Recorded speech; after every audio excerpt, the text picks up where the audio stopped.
Welcome back, dear listeners, to the HuyVu East Asian Horror Stories channel. In tonight's late-night radio storytelling program, we invite you to listen to the work The Curse That Strikes the Adulterer, written by Tum. Let's begin, folks. Hung had been away on the fishing boat for nearly half a month. Since the day he left, the small house tucked away among the banana grove seemed much quieter. As evening fell, the creek behind the house stood perfectly still. The water hyacinth clumps floated lazily, refusing to move. Wind from the river blew in, making the old curtains flutter. It felt heartbreakingly sad. Truth be told, no outsider could imagine that inside this seemingly desolate little house hid a completely different joy. A joy named Hai Tuan. The affair between Tuan and Tu Lan was unknown to the entire neighborhood, except for the thin partition walls and the rattling tin roof that knew everything. Most afternoons when Tuan came over, he wouldn't slip away until near dawn. Gradually, that became their shameless routine. Whenever other families were happily reunited as the boats returned, this house only echoed with endless arguments and not a single smile. When Hung stepped into the house, the salty sea wind still clung to his clothes, his skin darkened by the sun. Exhausted after long trips, all he wanted was a hot meal, a tender greeting from his wife, or even just a hug.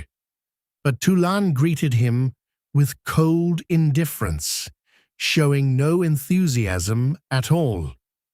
That night, in the silent house, Hung lay with his back turned. After a long while, he slowly reached over to touch his wife.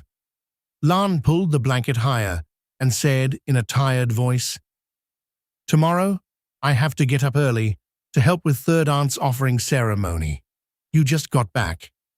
Rest and regain your strength." Seeing his wife refuse, Hung lost interest. He lay still, hand resting lightly on the edge of the blanket, waited a moment, then withdrew it. Staring up at the dark tin roof, he suddenly felt an unfamiliar emptiness. A few days later, the friends who had gone fishing with Hung gradually returned to shore. Normally, Lan would bustle around the kitchen, preparing snacks and liquor, serving non-stop. But this time, she showed no such enthusiasm. As soon as Hung's friends arrived, Lan grabbed her motorbike and disappeared. He watched her figure vanish down the alley, thought about calling out, but stopped himself. He already knew her habit of sulking whenever something displeased her. Evening came, wind blew in from the creek, rustling the banana leaves. Hung was already quite drunk, singing snatches of old love songs. One by one, his friends left. Soon only he remained with the empty drinking tray. Hung sat a while longer, swaying, unsure whether he was still sober. Only then did Tu Lan return. She parked her bike in front of the porch, looked at her husband, slumped beside the nearly empty bottle, the mess of plates and food, and said nothing. She silently picked up the entire tray, carried it outside, and hurled it hard into the yard. The crash was deafening. Shards of porcelain flew everywhere. Sauce and food splattered across the dirt. Startled awake, Hung looked up with bloodshot eyes, first at the mess, then at his wife. "What the hell are you doing?" Lan stood in the yard, hands still trembling, voice furious. You bring that pack of drunks into my house, eating and drinking like pigs and dogs? Do you think this is some roadside stall? Hung staggered to his feet, gripping the table edge. What did you say? My brothers come over to visit, and you won't even cook. Fine. But throwing dishes like that? I'm not your personal cook. Think again. Since you came back, what have I told you? If you want to drink, go drink somewhere else. Don't drag them back here. I don't like it. Your house, remember. This land belonged to my father. I drink in my own house, and I still need your permission. Your parents are dead. Are you trying to become my mother now? I go to sea, work like hell, come home wanting a little drink to relax. And you act like this? Relax. You bring home no money. Electricity, water, rice. I handle everything alone. Then, every few days, you ask for this brand of coffee, that brand of cigarettes. People haven't even paid me yet, and you already want me to front the money? Is this house really that broke? No money from me, and we die, is that it? Parents don't feed you. Kids don't exist. Only you live like a princess. You've never acted like a daughter-in-law or a mother. Their argument stretched on, neither willing to yield. From the moment he returned, she treated him like nothing. I'm your husband. Even wanting to sleep with you has become difficult. Drunk and furious, he lurched toward her, grabbed her hair, and dragged her inside. Lan fought back fiercely. They struggled until a sharp slap rang out, then silence. Lan fell to the floor, hand covering her face. She didn't cry, only glared at her husband with pure hatred. For the next few days, husband and wife lived without joy. She went around crying to the neighbors that Hung was a wife-beater. The handprint still visible on her cheek proved she wasn't lying. But each family had its own problems. No one dared interfere. Lan didn't need anyone's help. What she needed was the neighborhood to witness her suffering, because her plan was about to begin. Hung stepped outside carrying his bag, glancing at the broken dish shards still lying there, feeling a twinge of regret. Lan was washing clothes on the porch, completely ignoring him. He was preparing to head to the dock. Earlier, I bought 2 packs of coffee and a carton of cigarettes on credit from Aunt 8. When the boat owner pays me in a few days, please settle it for me, okay? Normally, whenever Hung was about to leave for sea, Lan would wake early, cook his favorite dishes, prepare extra food for the trip, buy cigarettes and coffee well in advance, never letting him worry about shortages. In Hung's eyes, Lan had always been a thoughtful, capable wife. But this time, he saw none of that care. He thought she was still angry. He had no idea that her meticulous attention had simply been redirected to someone else. Hung shouldered his bag and walked to the dock. The fishing boat's engine roared, gray smoke billowing. Standing at the bow, he looked back at the little house among the banana trees, his heart heavy as though he had just lost something very familiar. Right after Hung left at noon, that same evening, HuyVu arrived. To this house, he was no stranger. He was Ba Hung's half-brother, same father, different mother. Once the excuse of being brother-in-law allowed him to come and go freely. Later, it became the opportunity to cross every moral boundary. Tuan didn't ride his motorbike into the yard. He turned off the engine at the alley and walked quietly through the banana grove. Familiar with the path, he slipped in through the back door. Tu Lan was lying on a hammock chair, scrolling on her phone. Seeing Tuan's shadow, she immediately stood up. He covered his bike with a tarp and gently closed the door. Before he even sat down, he pulled her close, staring intently at her face. "Still hurts, baby. I heard he beat you. It broke my heart. It's gone now." "Really? Let me see. Still purple here." He handed her a bag. "The outfits you asked me to look at, I bought them. Try them on, see if they fit." Truly a master at sweet-talking. As soon as he gave her gifts, Lan lit up with joy. She could buy them herself. All the household money was in her hands. But like most women, she loved being pampered. "Try them on here. Why go inside?" "You devil."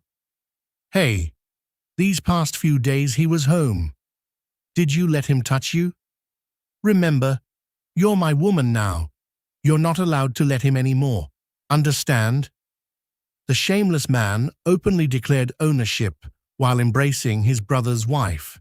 He pulled Tu Lan onto his lap. Seeing the faint bruise on her wrist, he pretended to feel pain for her. God, what kind of man beats his wife like that? He's my own flesh and blood, yet nothing like me. Lan bit her lip. The memory of Hung that day still vivid. Hai Tuan gently stroked the bruise, whispering, "Why suffer like this, Lan? You've endured him long enough. He's beaten you more than once. That controlling, domineering attitude, always wanting to walk all over you. I can see you're not happy living with him. If you don't love him anymore, just divorce him. No kids, clean break, no strings." Lan didn't reply, because Hai Tuan had voiced exactly what she had been thinking. A little later, he continued, "A woman only needs someone who understands and loves her. Who needs the title of husband and wife?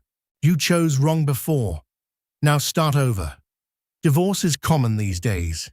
Don't waste your life on that violent, broke bastard." His honeyed words pierced deep into Tu Lan's heart, melting away years of pain and endurance. To her, living with that violent man had already become unbearable. Then he leaned closer, voice low and seductive. "You should divorce him, but don't say it first. Let him be the one to abandon you. That way, you won't look bad." Lan stared into Hai Tuan's eyes, thought for a moment, then turned away. Easy to say. He'll never agree. Almost 10 years married. I've asked for divorce many times. He always refused. That's because you still loved him before. Now that you don't, things will be different. Just stay cold. Ignore him. Don't care. He'll get tired. Find someone else. Then whether you leave or he leaves, it'll be easier. Hai Tuan never took his eyes off her, reading every expression, every flicker of thought. Once divorced, we move somewhere else, start fresh, where no one knows us. No more sneaking around. He placed his hand on her back, soothing the turmoil inside her, making her even more dependent. Hai Tuan also taught her how to hoard money. "I have a friend in a pinch, wants to sell some Hui shares he's holding. If you want, I'll tell him to sell to you.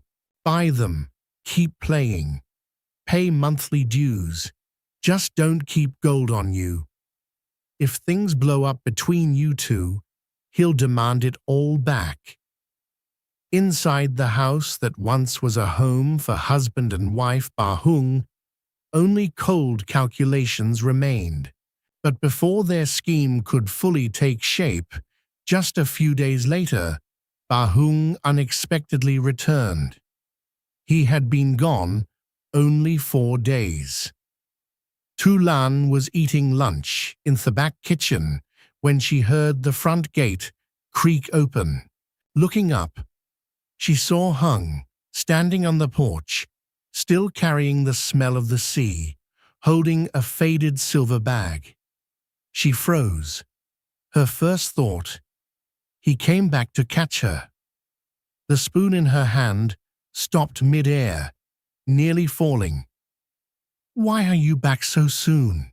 Aunt Six didn't say the boat came in." "I quit Aunt Six already." Before she could ask more, Hung cut her off. He dropped the bag. "The cigarettes and coffee are barely touched. I'm done. No more going." Lan said nothing, just stood and fetched another bowl and chopsticks for him. While doing so, she quickly typed on her phone and sent a message. Hung just came back, then immediately deleted it. The habit of an adulteress. Sitting in front of the rice bowl, Hung suddenly spoke, voice choked. "I begged the boss to take the money back. 15 days last trip, plus 3 more days this time. Considered done. No more connection." "Why quit so suddenly?" "I planned to quit even last trip. I'm exhausted. Worked like a dog. The others get to slack off and still get paid. Me? He yelled at me worse than yelling at his own child. Asked why others got bonus and I didn't. He cursed me out and told me to follow another boat. I refused." Lan listened, but her eyes showed no sympathy, only worry. Not for Hung, for herself. She remembered Hai Tuan's words. Setting her chopsticks down, her tone turned sour. "That's how it always is. Working at sea, everywhere you go, there's exploitation. Others endure it. Why can't you? Probably just partied, argued, quit, then came home making excuses." Hung stood up like a spring, slamming his hand on the table so hard the rice tray shook. Soup sloshed over the edge. 10 years I carried this house on my back. Now I quit one trip, and you talk about me like that? I work like an ox, like a dog, and now I'm the drunk who makes up stories." Lan went pale and silent. The sting on her cheek from last week came back vividly. Hung grew angrier. "Damn it, you treat me like trash, if I'm what you say. How have you eaten all these years?" He swept the entire tray off the table. Soup poured over his feet. He didn't even feel the heat compared to the fire inside him. Out there, they already stepped on me enough. Come home, and this she-devil treats me like garbage. Breathing heavily, he stopped cursing. Tu Lan sat frozen, hands shaking as she clutched her phone. Hung kicked the pile of broken dishes, grabbed his motorbike, and roared off. Only after he left did Tu Lan breathe a sigh of relief. She photographed the smashed tray and sent it to Hai Tuan. "He just fought with me and left on the bike. What should I do now?" "Keep picking fights. If he hits you, run to the neighbors and scream. Make it so he can't stay home peacefully. Force him to go find work. That way, we'll have chances to meet." That suited Tu Lan perfectly. She only wished Hung would stay at sea forever. The longer the better. But now he was unemployed. Their plan had to be accelerated. Hung came home that evening, reeking of alcohol. Lan said nothing, but inside she was in turmoil. Truthfully, she was still afraid of her husband. Memories of past beatings made her wary. If it weren't for blind impulse or rage, she wouldn't want to provoke him at all. Now, following Tuan's advice to bait him into hitting her, that was truly difficult. But between staying forever with this man, or getting beaten a few times, and then stepping into the future with Tuan, she chose the second path. Looking at Hung, Tu Lan felt both pity and disgust. Pity for the man who had once toiled so hard for her. Disgust because his presence made her new path no longer smooth. Hung knew none of this. He came home unemployed, not a cent in his pocket. From the beginning, Tu Lan had controlled all the money, a 7,000D iced coffee, a 16,000D pack of cigarettes. She was stingy with every penny she gave her husband, like a mother giving pocket money to a child. Now that Hung was suddenly jobless, Lan looked at the situation with growing irritation. She still set the table for dinner, ladled soup, but never once looked up at him. Hung planned to rest at home a few days, then look for another boat. But nearly 10 days passed, and no one called. Instead, every meal became another bitter argument. Whenever he was home, he heard her sharp, mocking voice. Whenever he left to drink, she cursed him when he returned. That vicious cycle trapped both of them. Until one day, Tu Lan could endure no longer. Seeing Hung stagger home after a long drinking session, she swept the floor and asked, "Aunt Six said you went looking for work. How did it go?" "Stop it. Out there they curse me like a dog, work me like an ox. You really enjoy seeing me suffer, huh?" He collapsed onto the hammock, swaying. Lan stopped sweeping, glanced at him, then said, "Coming home with an empty stomach after drinking. Everyone else gets drunk and wrecks themselves, while I stay home and scrape dirt. Is that it?" That sentence slapped Hung across the face. Male pride flared up in his chest. The salt of the sea still fresh in his memory. The humiliation of being exploited and fired still burning. Now hearing this from his wife, it felt like someone was stomping on his head from above. He stood up abruptly. Rage surged. His face flushed red, fists clenched. He spun around and glared at her. The look in his eyes was no longer that of a husband arguing. It was the look of a man backed into a corner. "What did you just say?" Lan stood still, face cold, lips pressed tight, as though the words she was about to speak had been brewing inside her for a very long time. "A man in the house can't even provide for his wife, and all you're good at is hitting me. You make money one meal at a time, and you still think you can quit whenever you want. Electricity, rice, water, you think they grow on trees? 10 years of breaking your back, and you still have nothing saved.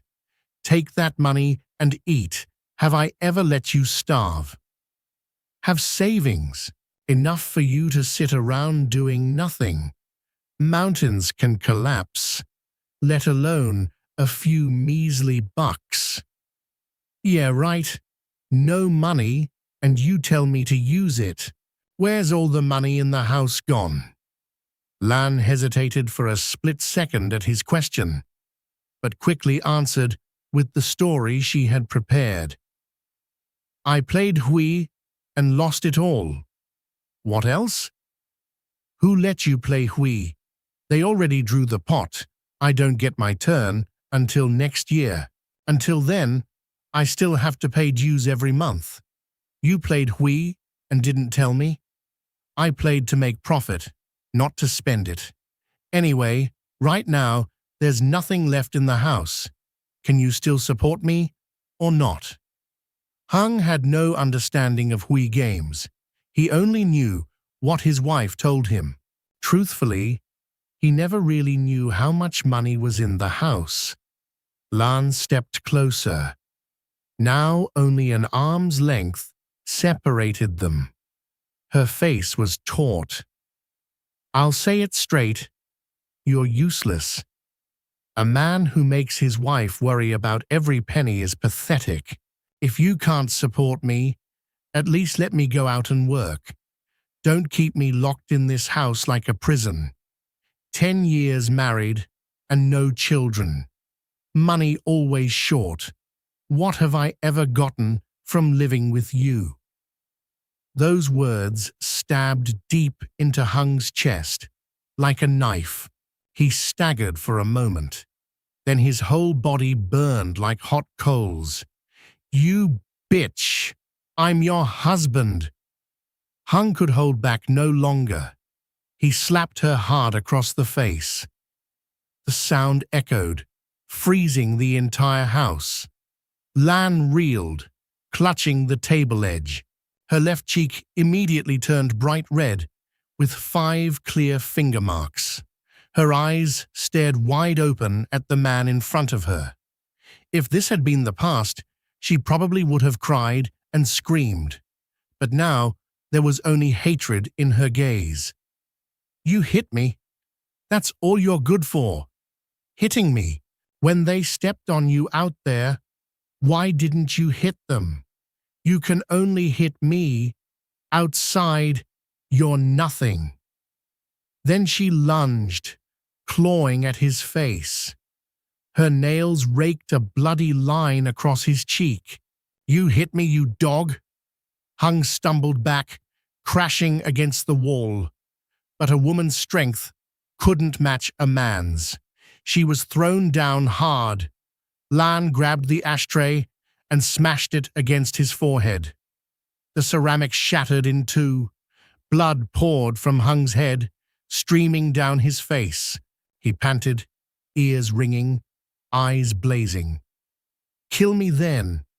Go ahead and kill me. I'd rather die than live like this with you. Die! Die so I can be free. They stood facing each other in the messy house, breathing hard, sweat, tears and blood mixing together. Outside, wind rattled the tin roof in long moans. Inside, neither spoke another word. The sound of their pounding hearts no longer resembled the early days of love. It was as if they had personally torn out the final page of their marriage story. Lan threw the broken ashtray down, grabbed her motorbike, and rode off into the darkness among the banana trees. The alcohol hadn't worn off, and the blow from Lan left Hung dizzy. His vision darkened. He staggered, bracing himself against a post to keep from falling. When her bike disappeared, he lurched a few steps and collapsed in the middle of the house. Hung lay, sprawled on the cold concrete floor, mumbling incoherently. Blood from the gash on his forehead dripped in small circles onto his temple, soaking his collar. Lan rode straight to her mother's house. As she stepped into the yard and saw the lights spilling from inside, she could hold back no longer. She burst into sobs in the quiet darkness. Aunt Sao was lying in the hammock, watching the news. Hearing her daughter's motorbike, she sat up and looked out. Lan stood in the yard, clothes disheveled, hair wild, face swollen and red. One look, and Aunt Sao knew they had fought again. She sat her daughter down on the bench, wet a towel, and wiped her face, then boiled some eggs. She gently rolled the warm eggs over the bruises on Lan's cheek. Each touch made Lan flinch, but she gritted her teeth and endured. While rolling, she asked softly, "Does it hurt, child?" "I can't stand him anymore, Mom. He came home drunk and beat me like that.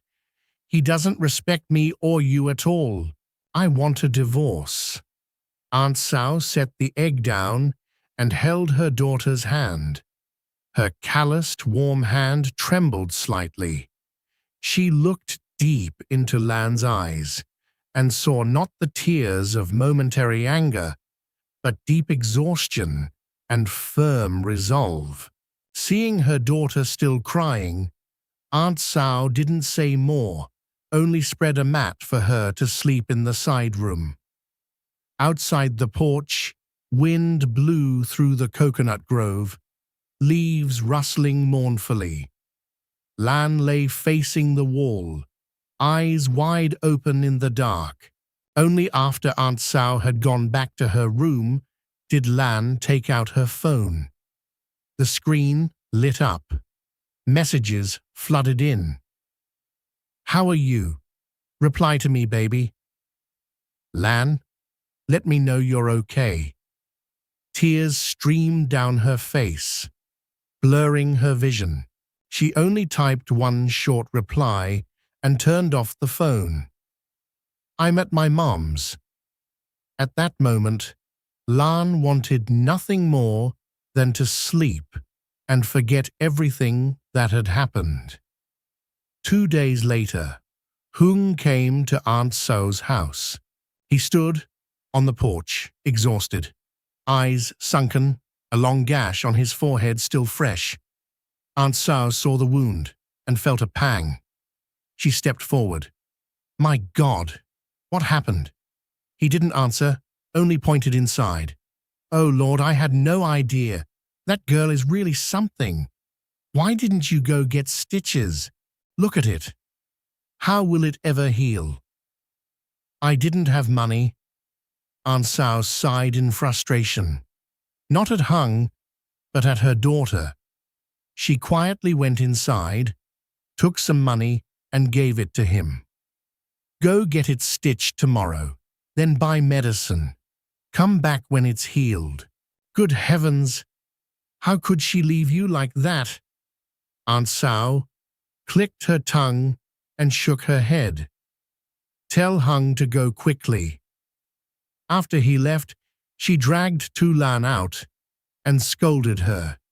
She didn't take sides. She knew her daughter wasn't exactly gentle and virtuous either. While Aunt Sao lectured, Lan sat silently.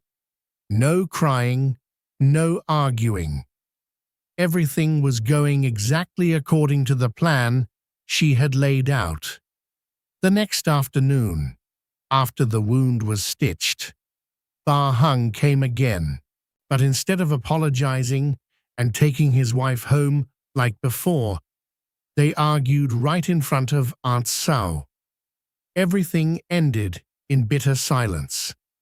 It seemed Lan no longer wanted forgiveness. She was using this as an excuse to divorce. More than a month passed. Hung came many times to bring her home, but she refused. Each visit turned into another fight. Finally, Lan spoke. "Find a job first, then I'll come back. Go home and starve to death with you." Nearly 2 months since returning from the sea, Hung still had no work. His wife had left, and he was unemployed. He gradually sank deeper into drinking. Sometimes he wished his wife would come back and comfort him. Maybe then he could pull himself together. But Tu Lan never did. She controlled all the money in the house, didn't even leave him money for food. He was forced to sell the chickens and ducks. Now Tulan was resolute, no longer easy to coax like before. Only then did Hung realize he might have been wrong. "Baby, come home. I'll find work. Or just say the word, and tomorrow I'll beg Aunt Six to let me go back. I'll take whatever cursing they give." Lan was slightly surprised by his words. In her eyes, a man's pride, especially someone as domineering as Hung, could never be trampled. But the words had been spoken. Tulan couldn't take them back. After Hung left, Lan told everything to Hai Tuan. While staying at her mother's, they had far fewer chances to meet. Lan also didn't know where Tuan had gone. He had been out of contact for 3 or 4 days. It turned out Hai Tuan had gone far away. After their father died, leaving the only piece of land to Ba Hung, the brothers had turned against each other. Tuan's ambition wasn't just to take his brother's wife, it was also to take revenge on his own flesh and blood. The road up the mountain was difficult. He rode all afternoon before reaching the place he sought. The small stilt house looked eerie, but promised to give him everything he wanted. A man in black barbar clothes, hair tied in a top knot, received his bag. Inside were clothes, strands of hair, names, and birth dates of Ba Hung and his wife. The man said something, then led him inside. Tuan stayed 1 night.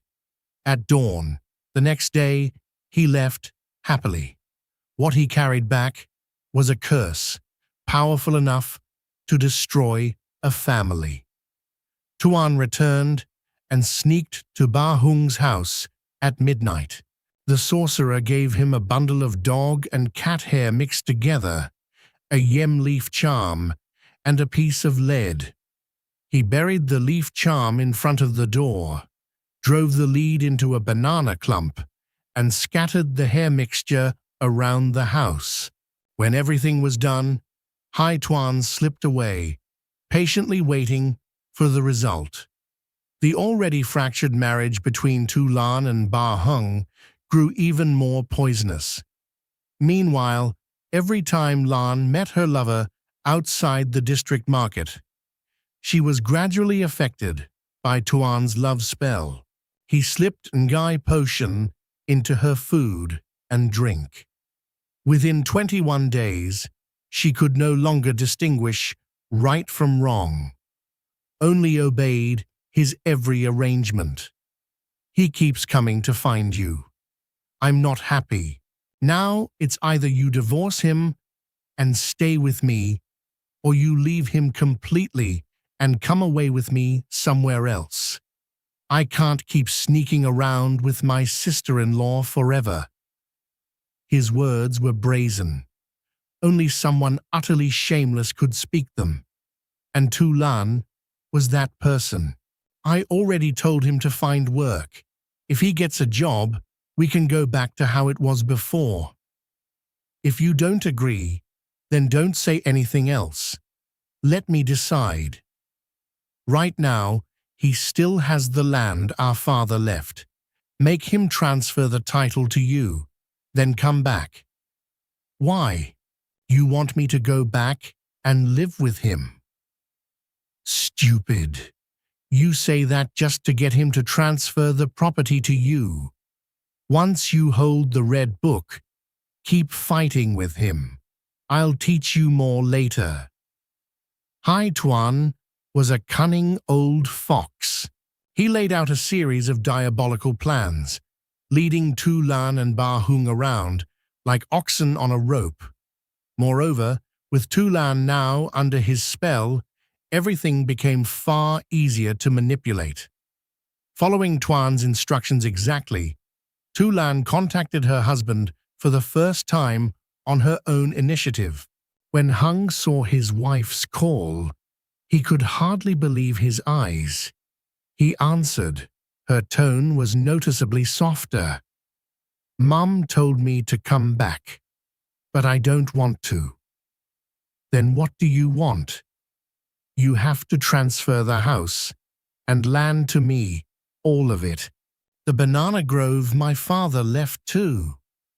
How can I do that? That property was left to me by Dad. It's not joint marital property. Then forget it. All these years I've lived in your house, on your land. That's why you beat me all the time. If I have nothing, no standing in the house, then let's just divorce, so I never have to come back. Baby, let me think about it. The moment he heard divorce, Hung immediately softened. His tough demeanor was gone. Seeing she had the upper hand, Tulan pressed harder. You can say anything. I won't believe it until you actually transfer everything to me. Only when I'm sure I'm secure in that house will I come back. After the deal was agreed, Tulan hung up and proudly reported to HuyVu. He prepared the paperwork on one side, while she pushed Hung to sign on the other. Not long after, all of Ba Hung's land was transferred to his wife's name. Everything happened quickly, partly because Hung still loved his wife, partly because of the curse Tuan had already planted in the house. At this point, Tulan's goal was nearly achieved. She only needed to wait for the right moment to divorce. But for HuyVu, it was different. His plan was only just beginning. From the day Lan left, Ba Hung remained alone in the house among the banana trees. He had nowhere to go, nothing to do, no job. Money slowly ran out, heart heavy as stone. He still hoped that if Tulan kept her word, after receiving all the property, she would return and live with him. But her attitude remained distant and cold. It was also at this time that the curse began to show its full effect. Before, when Tulan came back, Hung was still gentle. But now, whenever they met, they were like cats and dogs. One word, one gesture from the other was enough to set them off. The scenes of husband and wife fighting resumed. Sometimes Hung told himself he had given up everything, the property, just to get his wife back. So he could yield a little more. It wouldn't matter. But the hot temper inside him seemed impossible to control. Each argument made violent thoughts surge in his mind. Beat her, drive her out, divorce. At first, he still tried to hold back, running around looking for work, hoping his wife would be pleased and stay. But gradually, they could no longer speak a single civil sentence to each other. Exactly 100 days after HuyVu buried the curse charm in front of the house, a huge fight erupted. That afternoon, Hung was sitting on the porch, hands shaking as he lit the last cigarette in the pack. The smoke hadn't even cleared when Tulan stepped out, hands on hips, looking down at him. Still smoking? Hung glanced up briefly, then looked away. If I finish this one, I'll quit. No money left to keep buying anyway. A few thousand jong, and you make a big deal. That's rice money to put in your mouth. Smoke all you want, then skip meals. If you don't make money, don't demand anything. Her words grew sharper, more biting, making Hung unable to stay calm. Watch your mouth. It's not that no one will hire me, it's that I won't do it. Where's all the money in the house? You played Hui and lost everything. What for? Yeah, it's all my fault. I lost it all playing Hui. Now there's nothing left to feed you. So go ahead. I'll find work. I'll work and bring money back to feed you, okay?" She spoke through gritted teeth, practically cursing him. Hung's face flushed crimson. He stubbed out the half-smoked cigarette and stood up. "What are you going to do for who? I'll do whatever I want. Sell coffee, become a bar girl. Anything as long as it puts food in your mouth, cigarettes in your hand, liquor in your throat. Better than staying home, looking at your nauseating face. You're trying to humiliate me? Your wife. How could she do that kind of work? Then can you support me or not?" Hung was speechless. Right now he truly couldn't provide for her anymore. Tulan stepped forward, pointing straight at his face. "If you can't support me, then shut up. If you don't make money, then don't you dare forbid me." Rage surged in Hung so fiercely that even jumping into the river couldn't put it out. "Do you still consider me your husband, Lan? I supported you for 10 years. I've been unemployed only a few months, and you already look down on me like this? I'm not wrong. No money, no job. Then you have no right to speak in this house." They stood facing each other, breathing hard, eyes locked in fury. "You think I'm useless, that I can't do anything for you. Then why come back at all?" "Why did I come back? Wasn't it you who went to my mum's house, begged and pleaded for me to return and live with you?" "Then get out. Get the hell out of my house. This time, there's no door for you to come back, you witch. You've already transferred everything to me. The whole house too. Or did you forget?" Hung froze. For a moment, he seemed to have forgotten the earlier agreement. But in front of the woman who once obeyed him, he refused to back down. "This house is still mine. Until we're divorced, it's still my house. You hate me that much? Then get lost." As soon as he finished, he lunged and shoved Tulan. She fell, shoulder slamming against the concrete step, pain shooting through her. Hung didn't stop. He grabbed a nearby wooden chair and swung it at her. She crawled on the ground in pain, but strangely, this time a faint smile appeared on her lips, unlike before. Today, Tulan only provoked him. She didn't fight back at all.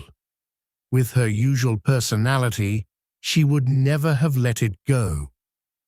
But now she quietly went inside, gathered some clothes, stuffed them into a bag, and walked out the door.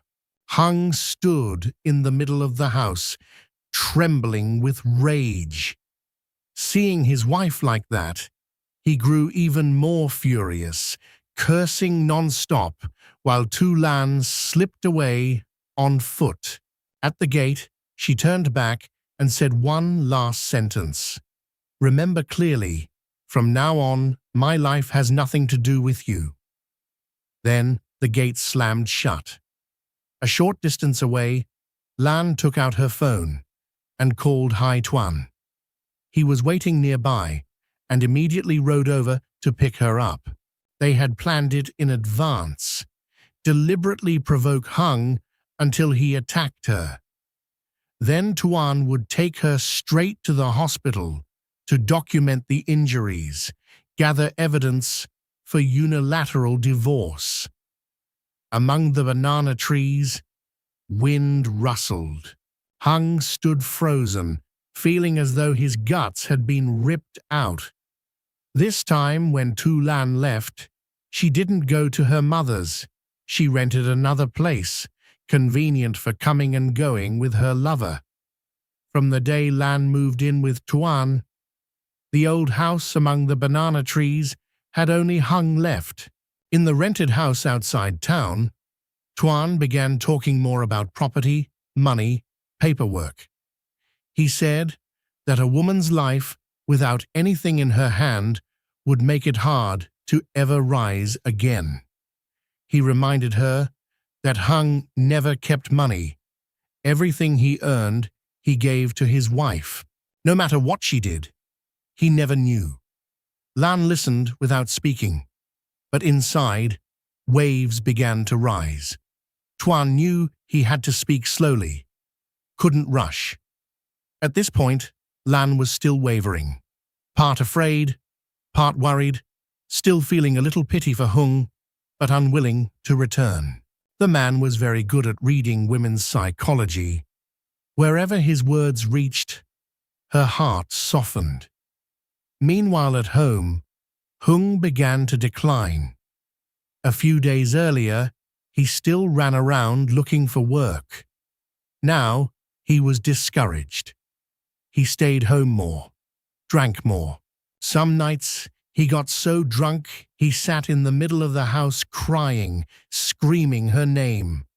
In the morning, he remembered nothing, only a spinning head and limbs heavy with liquor. Until one blazing noon, sun scorching, wind dead still, yard silent. Hung was fixing a sheet of tin at the back when he heard a motorbike stop outside the alley. Lan stepped in, holding a thin stack of papers. Seeing his wife return, Hung hurriedly climbed down, almost slipping. He washed his face to sober up, wiped his hands on his shirt, and went inside. Tu Lan looked fresher than before, while Hung had grown gaunt from lack of food and sleep. For a moment, Hung thought there was still hope for their marriage, until he saw the stack of papers placed on the table. I already filed. Filed what? Divorce petition. After those words, the house seemed to collapse. The world spun inside Hung. The electric fan spun steadily, every rotation clearly audible. Hung stood frozen, looking at his wife, then at the table, throat tight. What did you say? No, I'm not signing anything. Before you said, if I transferred everything to you, you'd come back and live with me. I thought it over. We can't live together anymore. She pulled out a medical examiner's report. It clearly stated, fractured right clavicle, soft tissue injury to the face, bruising and swelling on left cheekbone, edema around the left eye socket. The examination date was the last day she left. Hung's hands shook, not from fear, everything he had tried to hold onto these past months. This house, this marriage, his position as husband, was slipping away. Right in front of him was a cold sheet of paper, stamped red, condemning him, like a stranger. You really did it. I already told you. From now on, I want nothing to do with you. Those words nearly broke Hung. All these days, he had convinced himself it was just temporary anger, that once she understood, everything would return to the way it was. But now, looking at the paper in his hand, he had no hope left. So you planned everything from the start. He started to speak. Then tears came. Rare tears of a man fell in front of his wife. She didn't answer. That silence tightened around his heart. Hung crumpled the paper in pain and said, "You think I don't know what you're doing." He stepped back. Then another step. No longer angry, only a vast, cold emptiness expanding inside him. The last thread he had clung to, now broken. Hung looked up at the old roof, exhaled heavily, and let the paper fall to the floor. Do whatever you want. I'm not signing. I'm only informing you. I don't need your signature anyway. This is unilateral divorce. I have evidence of domestic violence. The court will process it quickly. Never before had Tu Lan been so confident. The knife was now firmly in her hand. Every decision was hers. Hung said nothing more. He sat staring at the patches of sunlight on the porch. His mind was blank, as though everything familiar for the past 10 years had vanished. The person he trusted most had plotted against him. To Hung, there was probably nothing left in this life worth holding on to. That afternoon, Tu Lan left. Hung sat alone in the old house. Rain came suddenly, wind flattening the banana leaves outside. Water splashed onto the porch, soaking the concrete floor, but he didn't bother cleaning it up. Hung sat motionless, letting the rain fall until night came. Meanwhile, Hai Tuan had moved in with his lover. The rented house became their new home. There they discussed the future, money, planned everything for their new family. On this side, the old house, among the banana trees, held only one lost man. Day after day, he sat watching his own shadow lengthen on the concrete floor each afternoon.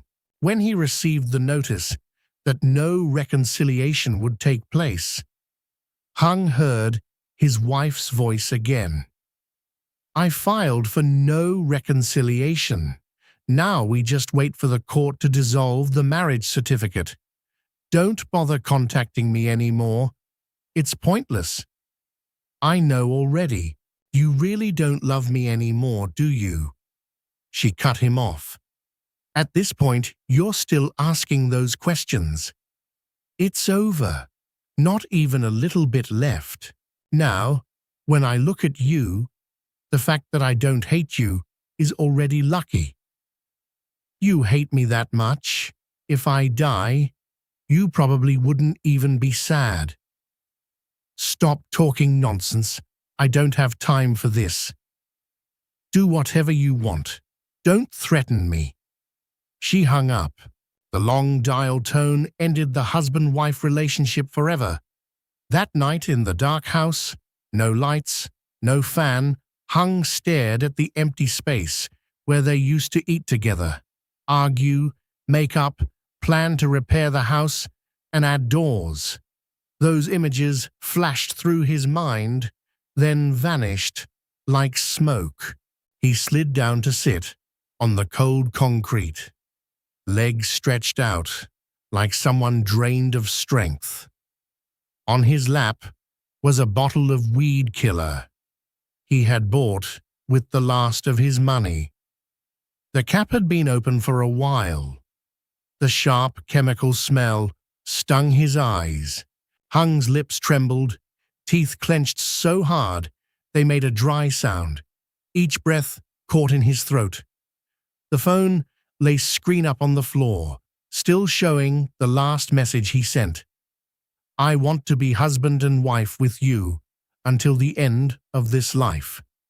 His right hand shook as he lifted the bottle, fingers gripped tight, trying to overcome the fear. Several times he brought it to his mouth, then lowered it again. Tears poured harder. The final time Ba Hung tilted his head back, eyes closed tight, and poured the thick brown liquid into his mouth. It overflowed the corners of his lips and ran down his chin onto his chest. The burning smell scorched his throat. Hung coughed violently but forced it down. His other hand clutched his neck. He convulsed, hands clawing at his stomach, legs kicking wildly on the concrete. Uncontrollable groans turned into cries. The pain and despair of that moment finally vanished. Hung rolled back and forth on the floor. After one breath, his body began to stiffen, convulsions slowing. A weak rattle came from his throat, growing fainter with each gasp. His eyes stayed open, but the light in them had gone out. The last tear still trembled at the corner of his eye, not for Tulan anymore, but for himself. After 2 hours of agony, the room fell silent again. Only the empty bottle rolled beside his limp hand. A final drop of poison dripped from the mouth. The next morning, people found Hung lying cold in the open house. Everything remained as it had been the night before. Crooked bamboo chairs, chipped wooden table, curtains swaying lightly in the early breeze. Only the man lying there had no breath left. He had chosen the most painful death among the common ways people end themselves, as if to test whether poison or his wife hurt him more. News of Bahung's suicide quickly reached Tulan. At that moment, she and her lover were leisurely eating breakfast when the terrible news arrived. Hung had used his own life. In exchange, he received only a brief ripple of emotion from the two heartless people.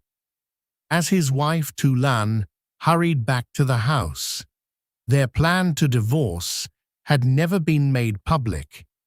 Relatives and neighbors knew nothing.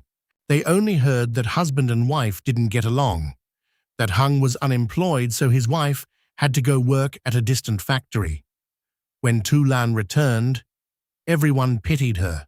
So young, barely over 30, and already a widow. Lan didn't dare look at Hung's face. His grey, unclosed eyes haunted her. For several days during the funeral, she cried from morning till night. Morning tears, noon tears, evening sitting, dazed beside the coffin, watching incense smoke.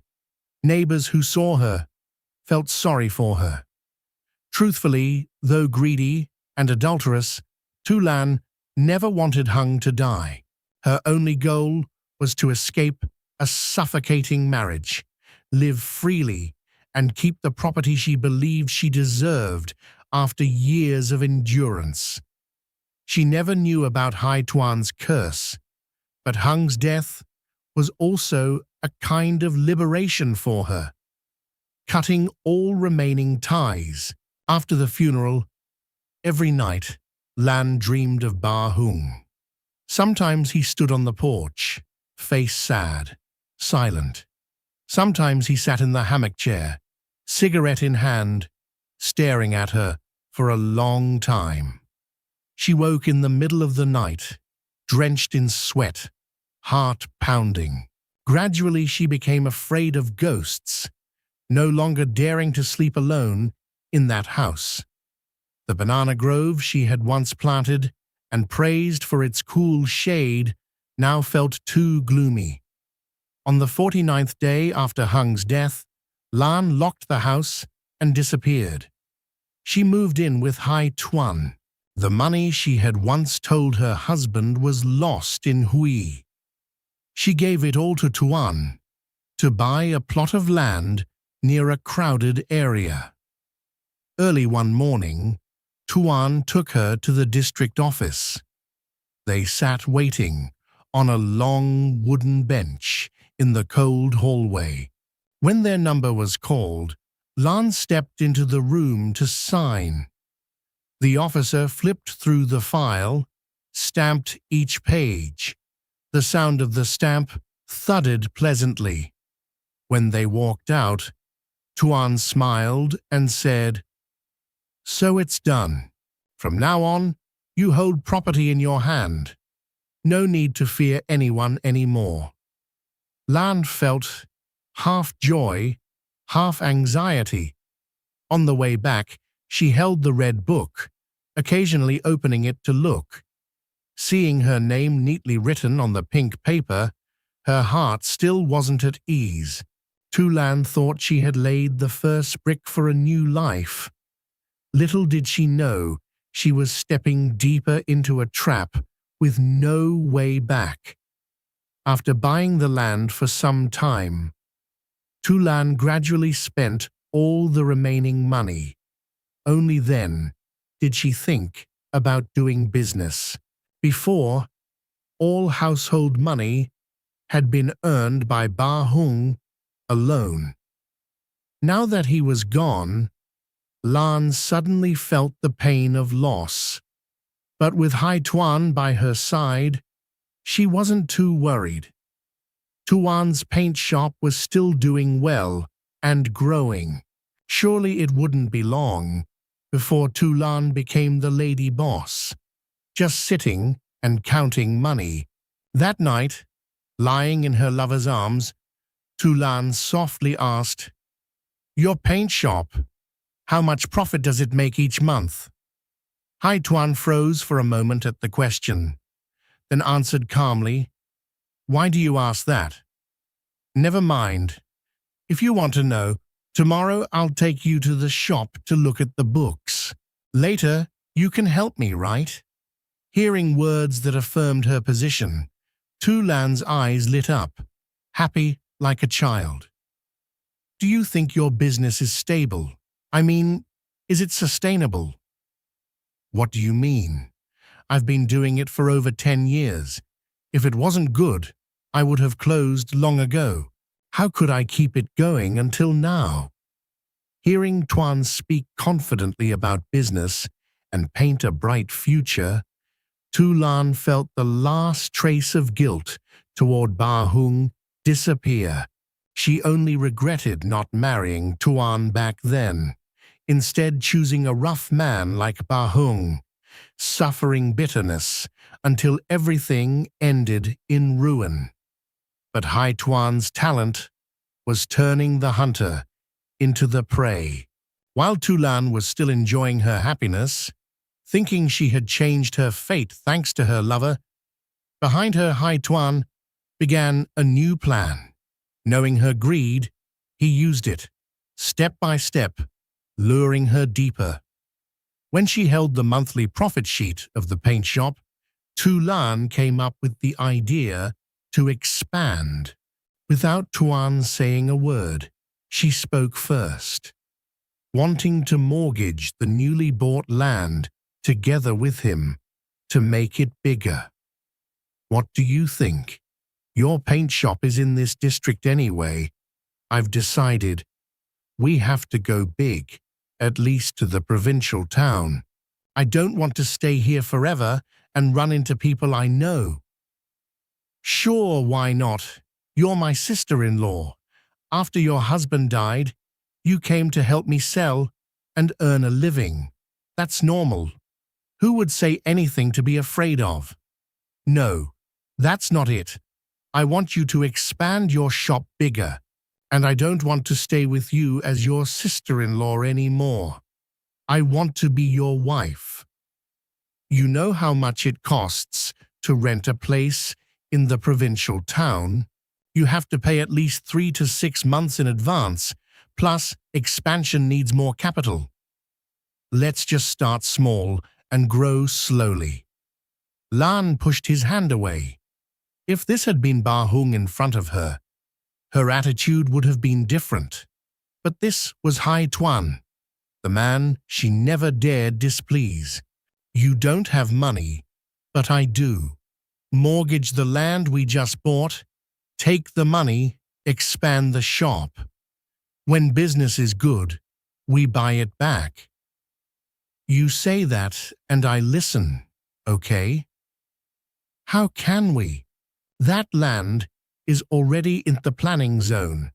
You don't know about land issues." "What do you mean?"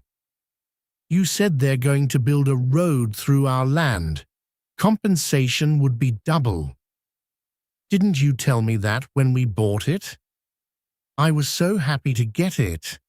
I had to fight others to buy it for you. If you want to expand now, mortgage the banana grove land your father left. That'll work. He was truly cunning. He never said it was Bahung's land before he died and gave it to his wife. Instead, he used the phrase, land of our father, to erase all Hung's hard work and sacrifice. Tu Lan hesitated. Even though the land and house were in her name, that was where her husband had died. She didn't want to use it, but a moment later, she comforted herself. She was only doing it to make money to live. Once they succeeded, she would buy it back. Thinking so, she agreed. 3 months, only 3 months later, Tuan really expanded the business. He left early, came home late, seemed extremely busy.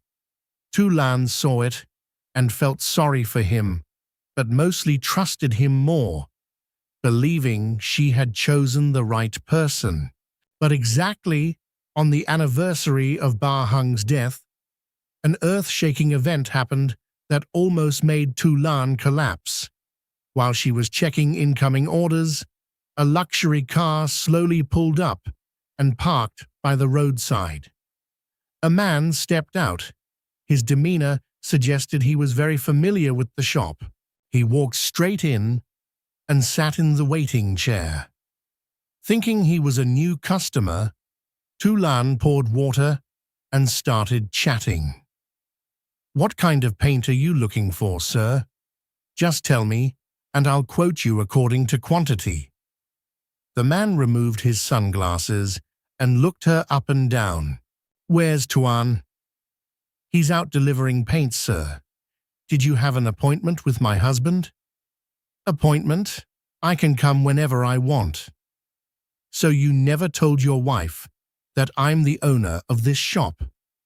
His words hit like thunder. Tu Lan's legs trembled. She couldn't believe her ears. "What did you say?" "This shop, my husband and I built it ourselves." "Yeah, that's right." Lan's words were cut off as the stranger continued. "How you two built it before, I don't know. But Tuan owed me a huge amount. He used this shop as collateral. Understand, lady? Owed money? We're not rich, but we're not in debt. Are you sure you have the right person?" "I'm tired of talking to you. Call Tuan here." Lan half believed, half doubted, dialed Tuan. When he heard, he hurriedly hung up, but didn't come back. Alone, Lan struggled all day to deal with the unknown creditor. It wasn't until late at night that Hai Tuan staggered home drunk. The smell of alcohol was overwhelming, steps unsteady. He kicked off his shoes, paused when he saw Lan still sitting on the sofa. "Not sleeping yet?" He spoke casually, then shuffled to the table, poured a glass of water, and gulped it down his sore throat. Tu Lan tried to stay calm, looked up. A trace of trust still remained in her eyes for this man. Who was that guy at noon? The creditor. What creditor says this shop is collateral for him? Tuan drained the glass and exhaled. Only now did he look at Lan, his eyes bloodshot, no longer wanting to act. "Yeah, the shop is gone. It's not ours anymore." "So all these years, you said business was good.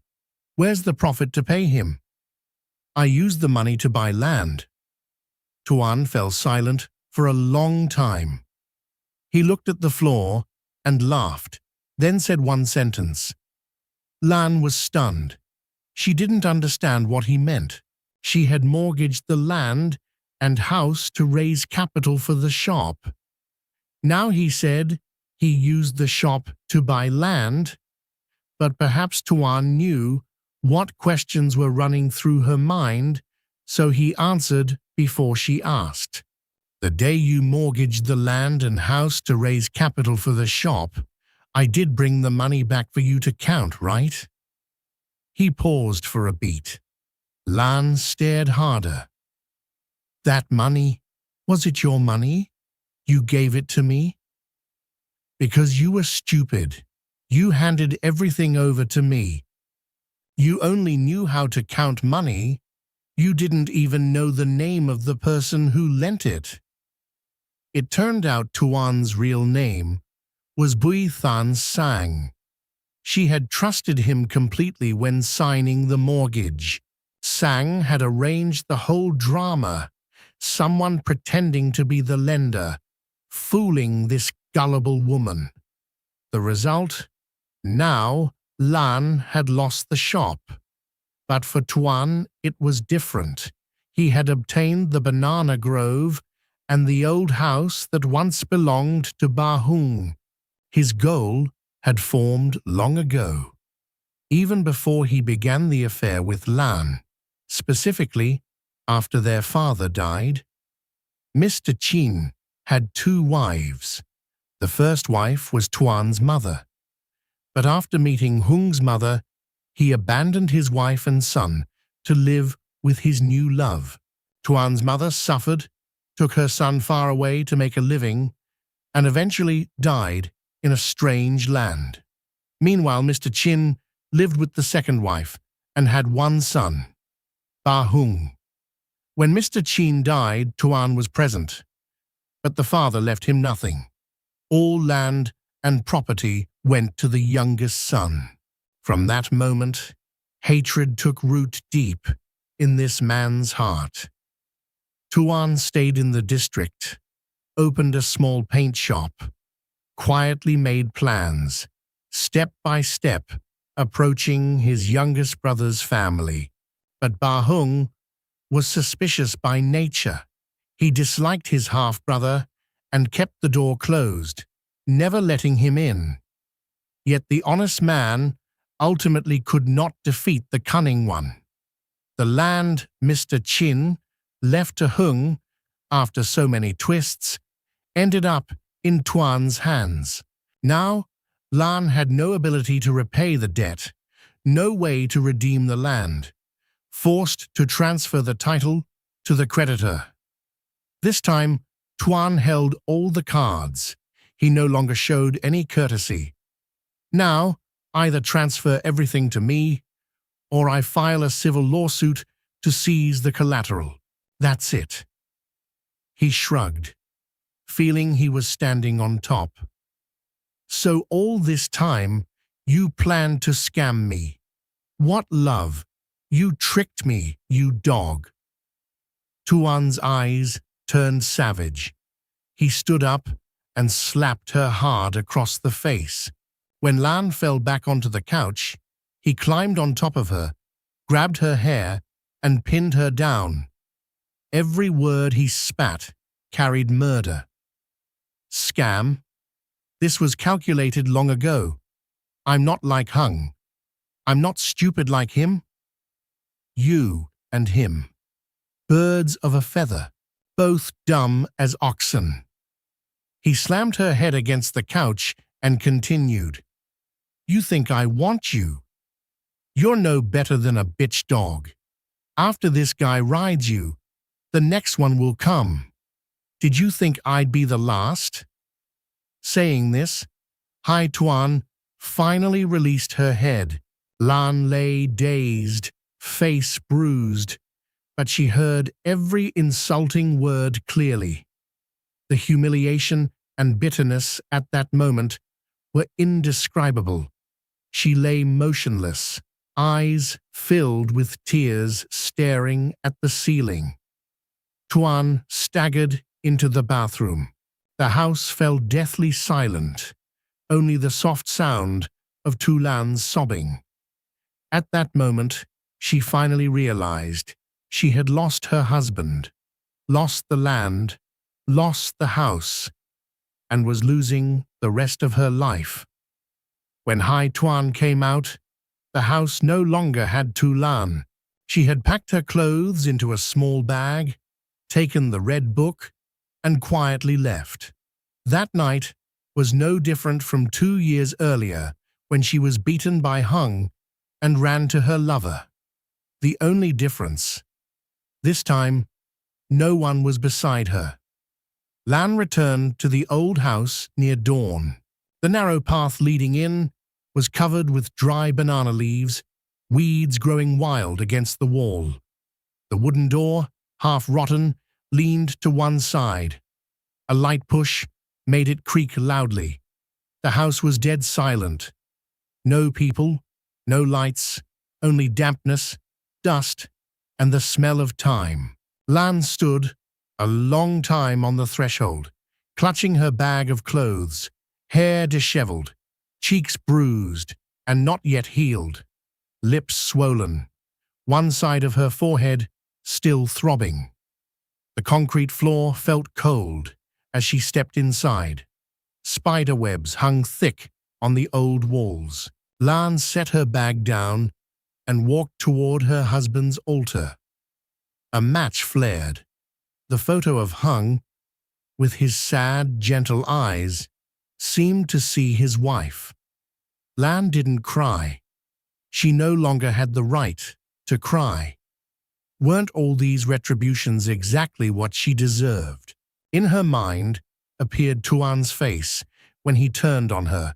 Cold stare, contemptuous voice, brutal hand slapping her face. Lan clenched her fists. Only now did she understand that what she had clung to all this time wasn't love. It was a deep pit, swallowing her alive. After discovering Tuan had secretly manipulated and taken almost the entire banana grove and the old house of Ba Hung, Tu Lan left him. Now, the only property still in her name was the plot Tuan had once taken her to buy. If she could sell it, no matter how much loss, Lan had to gather money to pay him back and keep this house and banana grove. But a woman with no support like Lan couldn't easily outmaneuver Tuan. That morning, clutching the red book in her bag, she locked the door and stepped out. Having been cheated once, she was terrified. Only dared go to reputable places. The real estate office sat right on the main district road, green sign hanging in front. Min Phat Real Estate Services Kapara littered, accepted listings for buying and selling land. Lan stood there a few seconds, took a deep breath, then pushed the door open. A middle-aged man behind the desk looked up. "Are you looking to buy or sell land, sister?" "I want to sell. Urgent." Lan placed the red book on the table. The man opened it, examined each page carefully, then entered the plot and sheet numbers into the computer. He called another staff member over. They stood in front of the planning map, pointing and comparing. Keyboard clicks sounded. Lan sat in the waiting chair, hands clasped tightly, sweat slowly soaking the back of her shirt. About 10 tense minutes passed. The man returned and asked, "How long ago did you buy this plot?" "About a year and a half." He closed the book and gently pushed it back toward her. "To be honest, this land is in the transportation planning zone. Most of the area will be reclaimed in a few years. Land like this is very hard to sell, and the price is very low." Lan felt her heart drop. The promises Tuan once made, high compensation, road running through, value doubling, rushed back like knives. "So, can it be sold?" "There are still buyers, but they bargain hard. If you sell now, you're selling at a loss." Lan bowed her head, throat tight. She finally understood. Tuan hadn't been unaware. He had deliberately pushed her into it. If I agree to sell now, how long until it's sold? Fast, a few weeks, slow, a few months, but you have to accept a very low price. Lan closed her eyes and sighed. She knew she had lost everything. The land she once thought was a life raft was now just a roadside stone. Worthless. Lan picked up the red book and stood. She walked out of the office without seeing the road ahead. Outside, traffic still flowed. Sun still shone. But in her heart, everything had collapsed into darkness. Evening came quickly. Lan lit another stick of incense and closed the door.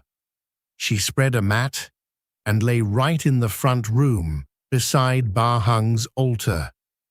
Thin moonlight slipped through gaps in the tin roof, casting mottled patterns on the wall. She closed her eyes but couldn't sleep, her mind still filled with images of Ba Hung.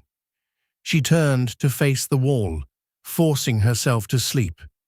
Past midnight, Lan suddenly woke to someone calling her name. A very soft, even whisper came from the porch. She opened her eyes. The house was pitch dark. The bedside lamp had gone out. Only the altar lamp flickered. Wind blew endlessly through the banana grove, leaves rustling. Frogs and crickets chirped, as if whispering to each other. Lan strained to listen. The call came again, clearer this time, as though someone stood in the dark outside the porch. A chill ran down her spine. Lan didn't dare move, didn't dare turn over. Then came light tapping on the window frame, dry, slow knocks that made her heart pound so loud she could hear it in her ears. When the tapping stopped, a sound of weeping rose outside the window. The mournful crying froze her whole body, like being pressed down by a ghost. She wanted to scream, but her throat locked. No sound came out. Lan! Lan! She opened her eyes wide toward the window. Through the thin curtain, a figure stood motionless, head bowed. Moonlight dimly illuminated a pale face. She recognized it instantly. Hung. His skin was ashen, lips purple, eyes hollow, like they had been gouged out. Hung's mouth trembled. Each word came out heavy and icy. Baby, I died in injustice. I can't pass on. Lan, I'm so cold. Burn more incense for me, please. Each sentence made her breathing stop. Lan pulled the blanket over her head. Body curled into a ball on the mat. In the thick darkness, she only heard her own frantic heartbeat and the tired, resentful voice of the dead man still calling her name. Baby, I was cursed. Go find a master to remove it for me. I'm suffering so much here. Hung's voice gradually faded. Then the crying quieted. Lan lay motionless for a very long time. Body ice cold. Sweat pouring from her forehead. Eyes fixed on the darkness ahead. Then she suddenly jolted awake, gasping, sitting bolt upright, chest aching sharply. She looked toward the window.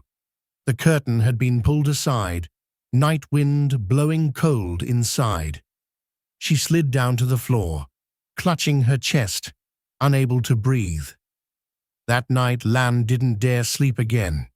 She sat with her back against the wall, staring into the darkness outside, until dawn. When the sky brightened, Lan lit incense before Hung's altar. The smoke rose straight up, scent filling the air. She pressed her palms together, tears falling as she remembered her husband's lament. A thought suddenly flashed. What Hung said might be true. If so, She had to find a way to save him. Before, when he was alive, she had been heartless once. Now, Lan wouldn't allow herself to be that way again. Lan searched for 10 full days before finding the address of an old master who specialized in removing curses on Confung Island. She went there twice, each time leaving quietly. After the painful betrayals from Tuan, Lan had learned a few traces of his cunning. The master's words sank deep into her mind, terrifying yet haunting, stirring up hatred.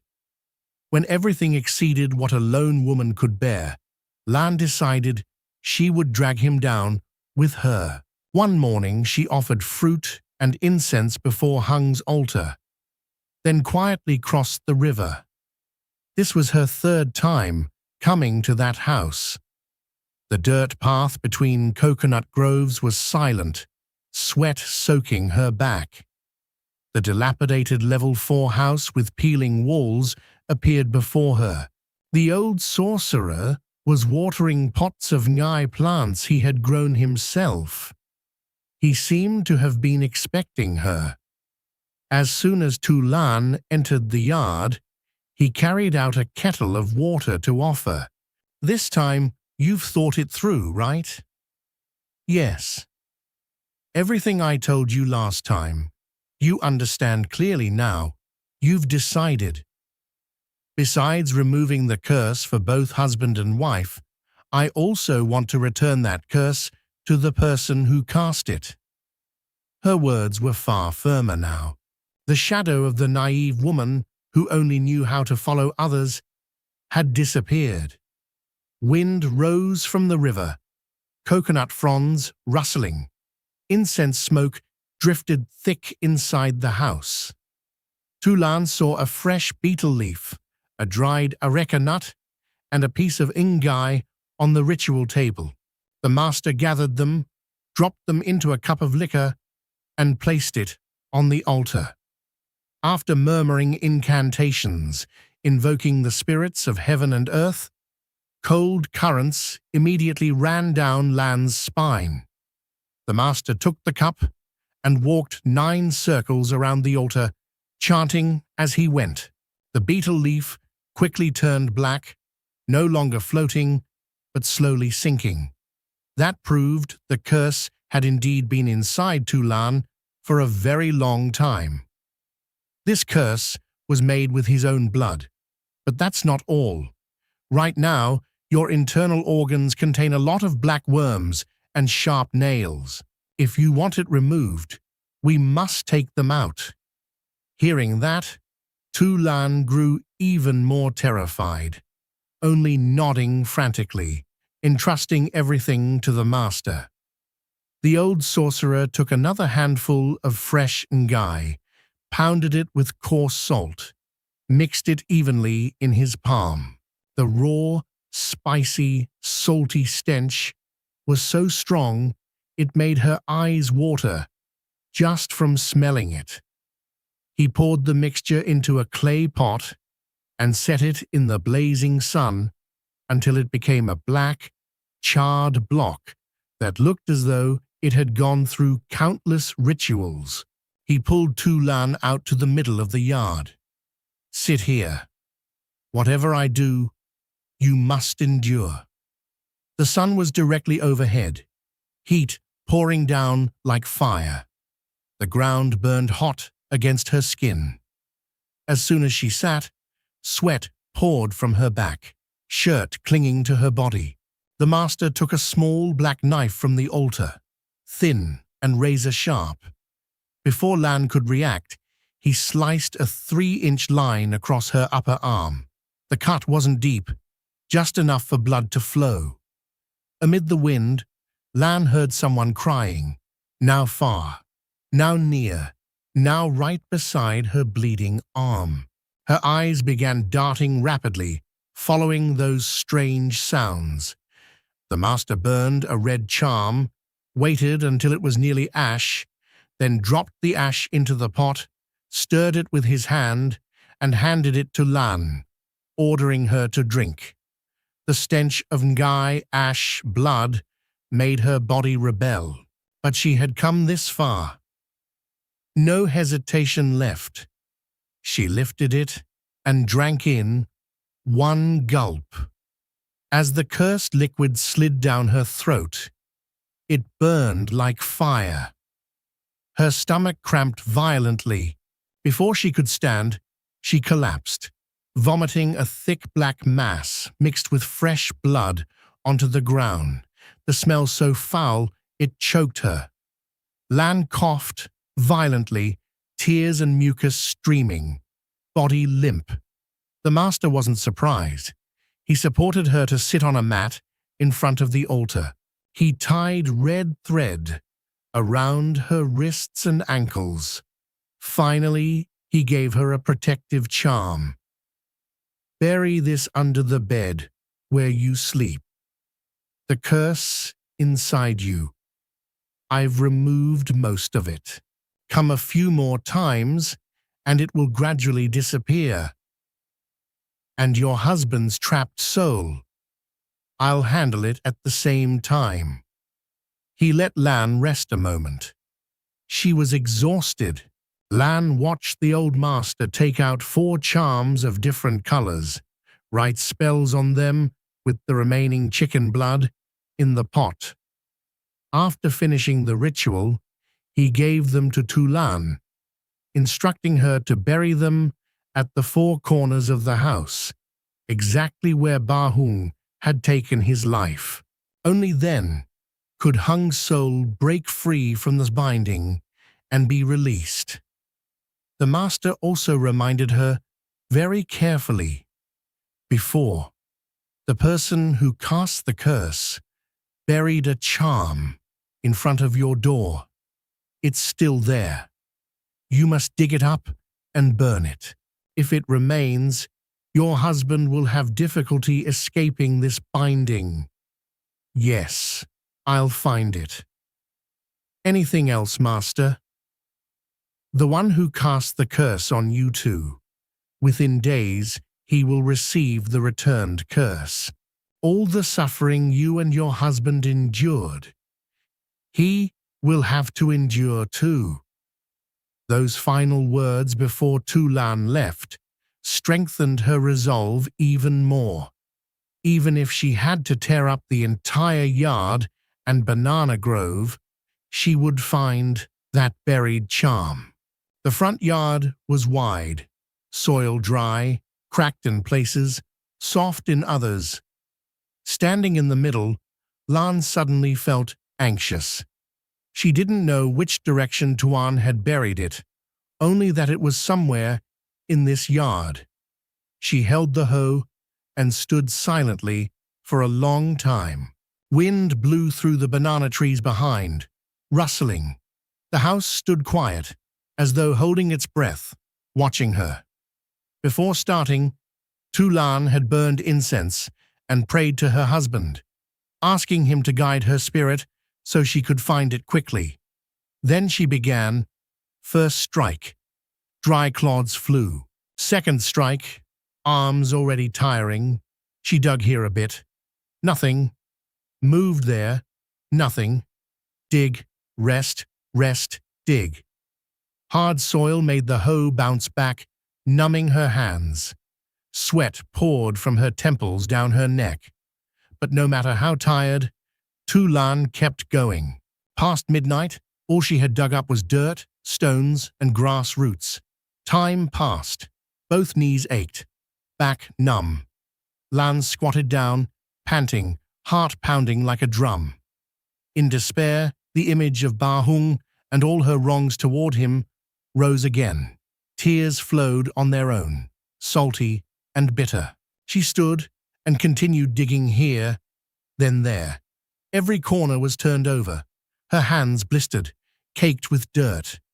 When the moon began to wane, Lan was nearly spent, whole body shaking. In desperation, she swung one final stroke. The hoe lifted. In the dry clod, a small plastic bag popped out. It was tightly knotted. Inside, a triangular, folded paper charm. Lan froze. Hands trembling, she knelt, reached down, crying and laughing at once.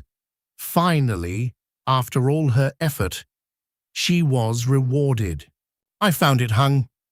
I found it." Tulan clutched the charm tightly, tears streaming, body exhausted. But her heart felt lighter, as though a huge stone had been lifted. She knew she could never return things to the way they were. But at least in this moment, she had atoned for part of her sin. According to the rebound principle of the curse, Hai Tuan had now reached the time to pay for what he had done. While he was still gloating, off guard, disaster quietly approached. Business partners suddenly withdrew. Money invested everywhere turned to losses. Night after night, Tuan began dreaming of Hung. At first, only vague shadows, but gradually so clear he could no longer tell real from illusion. Some nights, he saw Hung standing at the head of his bed, looking down, blood pouring from his mouth, reeking of weed killer. Other nights, he saw himself standing at the ferry landing like a suicide, walking slowly into the water. When the water reached his chest, people shouted. Only then did he wake.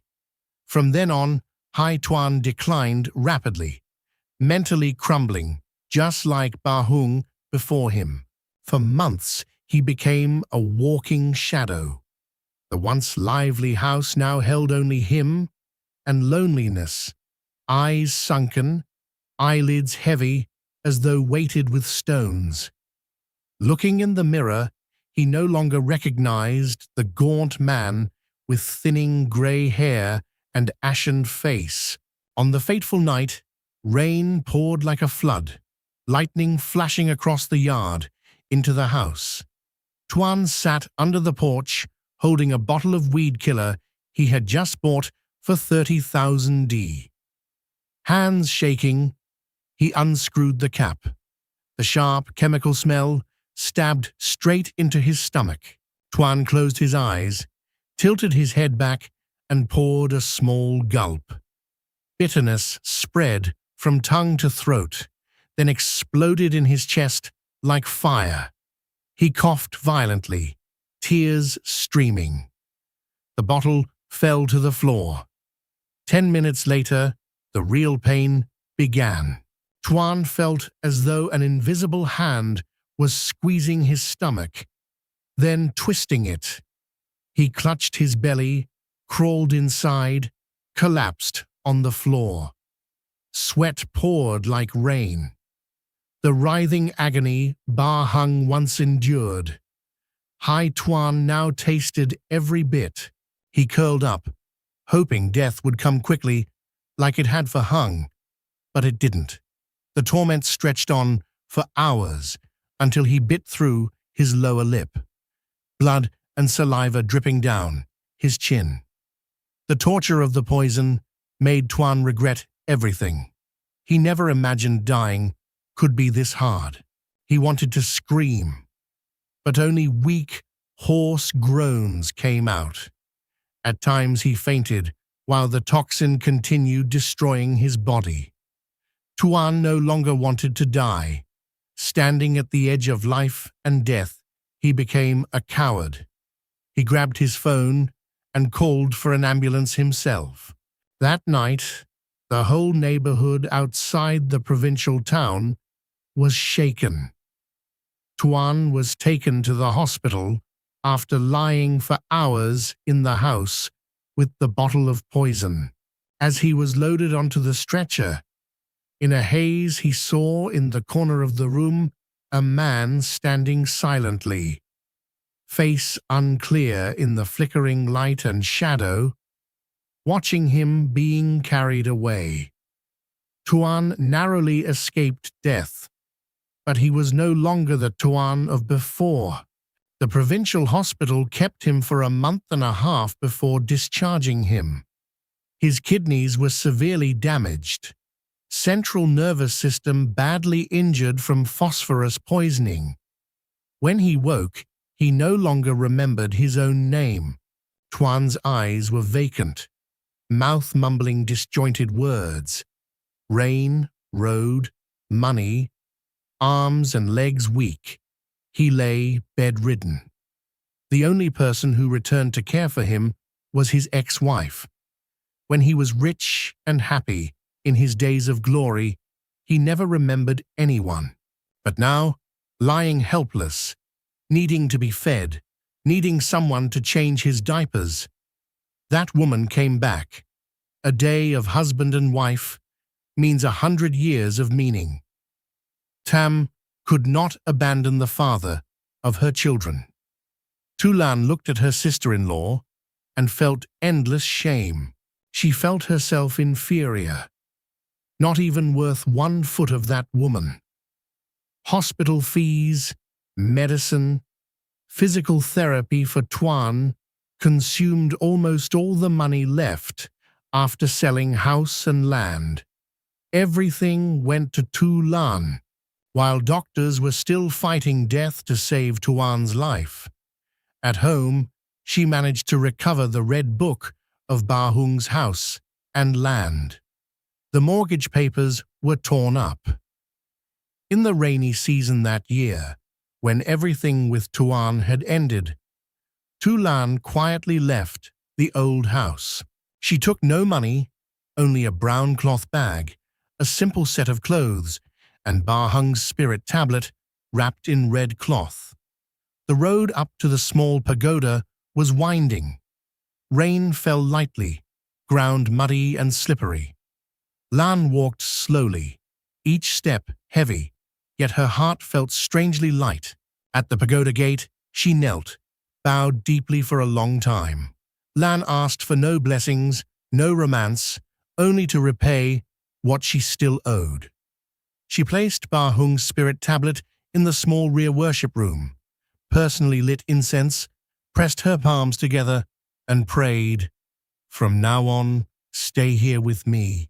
The debts of this life I owe you. I will repay until the day I die. Just like you said, in this life we will forever be husband and wife." Lan remained at the pagoda, decided to shave her head, wear brown robes. Watching thin incense smoke rise, her heart felt peaceful. That night, in a dream, she saw Hung standing far away, gently smiling, nodding once, then turning and walking into the mist. From then on, Lan never dreamed of him again. What remained was only the sound of the pagoda bell and a woman who had completed a full circle of karma. Dear listeners, you have just heard the short story, The Curse That Strikes the Adulterer, written by Tam. Thank you for listening. Goodbye for now. We hope to see you again with future stories. Wishing all listeners a peaceful and restful night.